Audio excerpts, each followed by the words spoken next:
Philadelphia. Every seat at Wells Fargo Center on Wednesday night was draped with a t-shirt depicting a kangaroo in boxing gloves, just below the Sixers logo. It was the giveaway on Australian Heritage Night. Reporters from Sydney, Melbourne and elsewhere flew from down under to Philadelphia for the occasion. Or, really, to see Ben Simmons. It might as well have been a celebration of Simmons, the Sixers' 6'10" dynamo of a point guard who really played like it was his night in a 115,101 win over the Bulls. It was the Sixers' 8th win in the last 10 games. Just before tip-off, Simmons was pegged for the NBA's Rising Stars game, a part of All-Star Weekend festivities that will pit the league's best rookies and sophomores against each other, split up by U.S.-born players and international players. Of course, Simmons is an Aussie. Tuesday, Simmons was snubbed for the NBA All-Star Game in favor of Raptors' Kyle Lowry, Wizards' John Wall, Pacers' Victor Oladipo, and Wizards' Bradley Beal as an Eastern Conference All-Star reserve. He probably deserved to be selected. Monday, Simmons had one of his worst games of the season and contributed to the Sixers' epic fourth-quarter collapse in a loss to the Grizzlies, one of the worst teams in the Western Conference. Hell hath no fury like a Simmons scorned. NBA trade rumors. Does Spurs' Kawhi Leonard want out? Against the Bulls, Simmons came out and already had amassed 9 points, 11 rebounds and 5 assists after the first quarter. He was at 9 points, 13 rebounds and 8 assists by halftime as the Sixers built a 5,541 lead. One of those assists included this one. Simmons finished with 19 points, 17 rebounds and 14 assists.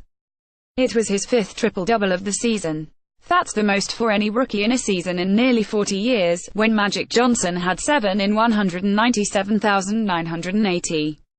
Only one other player has had a night like reaching those plateaus this season, Oklahoma City's Russell Westbrook, and only one rookie in NBA history has accomplished the feat, Steve Francis in 2000. Of the All-Star snub, Simmons said, "Things happen. Things happen for a reason. I wish I did make it, but there's going to be, hopefully, plenty of more years." Joel Embiid felt that Simmons was focused from the get-go.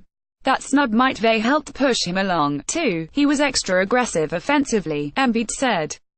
So besides it being Australia night, he just wanted it tonight, and him not making the All-Star might have had something to do with it too.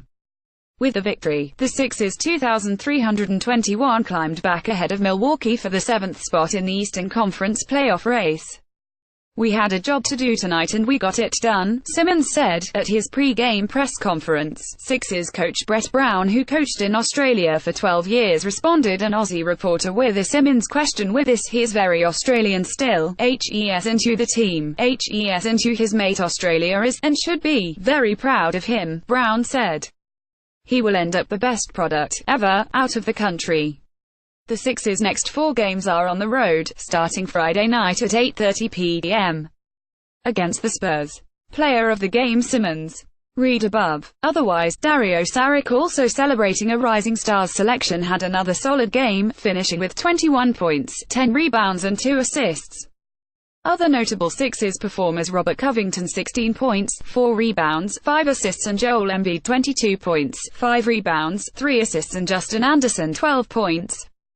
Timothy Luwawu-Cabarrot started again and kept up his hot shooting of late, scoring 12 points while making 4 of 7 three-pointers. After the game, Brown indicated that Luwawu-Cabarrot played his way back into the rotation whenever Jerry Bayless and JJ Redick return from injury, and that Bayless will have to compete with TLC for minutes going forward. Also notable, reserve center Amir Johnson made a three-pointer in the first half. It was his 4th three-pointer of the season. For Chicago, Bobby Portis led with 22 points and 11 rebounds off the bench. Key storyline: keep the lead. Did you know the Sixers have had issues maintaining large leads? True story.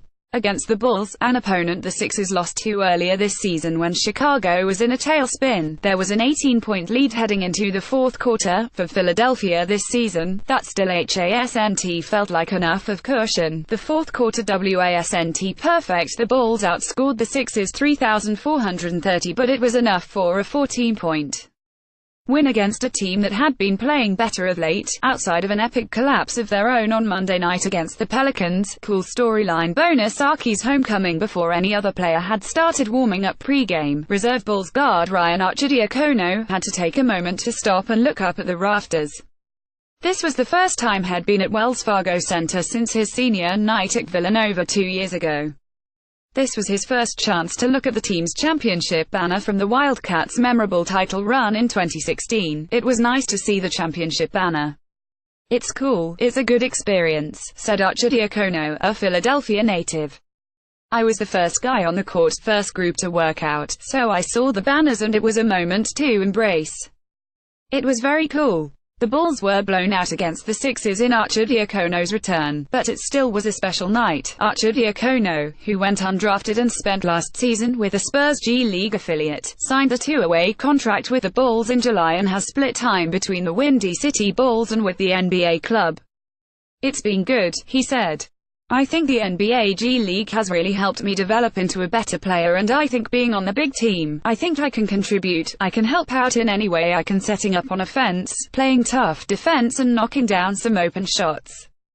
Arcidiacono scored his first NBA points against the Hawks on Saturday, scoring 8 points, dishing 8 assists and making 2 3-pointers in 22 minutes. That was cool, Arcidiacono said. We got the win, and to get to relieve the stress, I got it out of the way. I was able to knock down free throws and a couple threes. It was a good experience and something I'll never forget. Against the Sixers, he went scoreless in 17 minutes, but still managed 2 assists and 1 rebound. Fultz storyline: Markelle Fultz warmed up before the game. Fultz worked on penetration, fadeaway jumpers, free throws, dunks and kickouts to the perimeter before the game. In the time he shot in front of the media, Fultz didn't attempt any jump shots. Brown was asked for an update on Fultz's status. His response: just the same stuff I've been saying. Here's video. Sixers Markelle Fultz shoots free throws, dunks, rim shots. Sixers forward Trevor Booker suffered a dislocated left middle finger in the fourth quarter. X-rays came back negative. The Sixers were without guard Jerry Bayless due to a wrist injury.